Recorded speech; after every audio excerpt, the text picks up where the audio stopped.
온라인 개학 1일차 사교시 사회 수업을 시작하겠습니다. 4.19 혁명과 시민들의 노력을 알아봅시다.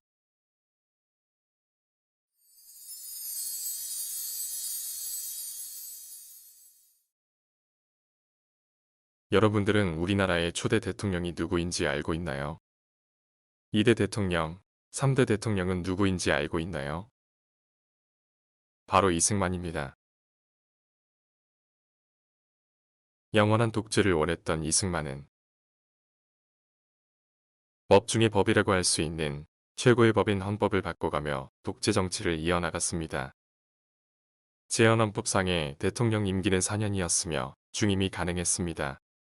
대통령을 선출하는 방법도 지금과는 달리 국회의원들 중에서 대통령을 선출하는 방식이었죠. 2대 대통령이 되고자 했던 이승만에게 문제가 생깁니다. 대통령 선출의 권한을 가진 제2대 국회의원들이 이승만을 지지하지 않았던 것입니다. 두 번째 대통령이 되고 싶었던 이승만은 헌법을 고쳐 국회의원에 의한 대통령 선출 방식을 국민들의 투표를 통해 선출하는 직선제로 바꿉니다. 부당한 방식으로 헌법을 바꾼 이승만은 대한민국 2대 대통령이 됩니다. 이를 발췌개헌이라고도 합니다. 4년 후 이승만은 또 한 번 대통령이 되기 위해 초대 대통령에 대한 중임 제한 철폐라는 4.4.5 개헌을 통해 3대 대통령이 됐고 장기 집권을 위한 기반을 다집니다. 장기 집권에만 관심이 있던 이승만은 국민들의 삶을 돌보지 않았습니다. 이승만 정부의 극심한 부정부패로 인해 국민들의 생활은 점점 더 어려워졌습니다. 이승만 정부의 부정부패로 인해 고통스러운 나날을 견디던 국민들은 4대 대통령 선거에서만큼은 투표로 심판하고자 굳게 마음을 먹게 됩니다. 이러한 상황에서 이승만 정부는 1960년 3월 15일에 예정된 정부통령 선거에서 또 한 번의 장기 집권을 위한 부정선거를 계획합니다. 3.15 부정선거를 앞두고 이승만 정부의 부정부패에 대항해 대구에서 최초의 학생민주운동이 일어났습니다. 그러나 3.15 부정선거는 시작되었고 그 결과 이승만 정부는 선거에서 이기게 됩니다. 이승만 정부의 부정선거 방식은 다양했습니다.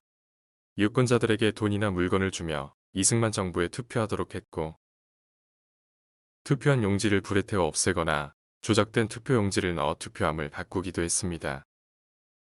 투표하지 않은 사람을 대신해서 다른 사람이 투표하기도 했고 조직폭력배를 동원하여 투표장을 공포 분위기로 만들었고 자유당에 투표할 수밖에 없도록 했습니다. 이 외에도 부정선거 방식은 상상을 초월할 정도로 다양했습니다. 시민들은 부정한 방법으로 선출된 이승만 정부의 잘못을 바로잡기 위해 시위에 참여했습니다. 경상남도 마산에서는 시위에 참여한 많은 시민과 학생들이 경찰의 폭력적인 진압으로 죽거나 다치는 일이 일어났습니다. 특히 시위에 참여했다가 실종된 고등학생 김주열 군이 마산 앞바다에서 얼굴에 최루탄이 박힌 채 시신으로 발견되었습니다. 시민들은 공권력의 폭력적이고 부당한 시위 진압 방식에 분노하였고 시위는 더욱 확산되었습니다. 마산에서 일어난 시위는 각 계각층의 시민이 참여하는 전국 시위로 확산되었습니다. 시민들과 학생들은 이승만 정부의 독재와 3.15 부정선거로 짓밟힌 민주주의를 바로 세우고자 거리로 나섰습니다. 이 사건이 바로 1960년 4월 19일에 일어난 4.19 혁명입니다.